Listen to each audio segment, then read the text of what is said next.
Tirupati పెద్దపేర్ల చావడిలోని mutton మార్కెట్ను పారిశుద్ధ్య సిబ్బందితో కలిసి నగరపాలక సంస్థ హెల్త్ అధికారులు తనిఖీలు చేశారు. మహారాష్ట్ర, కర్ణాటక, తమిళనాడు నుంచి తెచ్చిన 1000 కిలోల పొట్టేళ్లు, మేకల తల, కాళ్ళు, కళేబరాలను 4 నెలలుగా నిల్వ చేసి కుళ్ళిన మాంసం అమ్ముతున్నట్లు అధికారులు గుర్తించారు. మాంసాన్ని ఫ్రీజర్లలో ఉంచి హోటళ్లకు, ప్రజలకు విక్రయిస్తున్నట్లు ఫిర్యాదులు అందాయన్నారు. 1/2 టన్ను మేర నిల్వ ఉన్న మాంసాన్ని గుర్తించి సీజ్ చేశామన్నారు. నిల్వ ఆహార పదార్థాలు విక్రయిస్తే చర్యలు తీసుకుంటామని హెచ్చరించారు.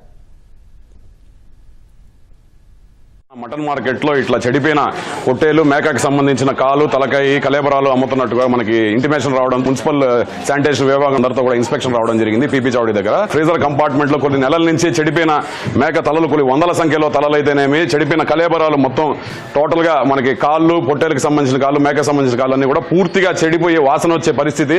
టోటల్ గా మనకి దాదాపు 500 కేజీల స్టాక్ ను మనం సీజ్ చేశాము. ప్రతి ఒక్కరికి మేము నోటీస్ ఇష్యూ చేసి మున్సిపల్ కార్పొరేషన్ తరపు నుంచి వాళ్ళ లైసెన్స్ కూడా రద్దు చేస్తాము.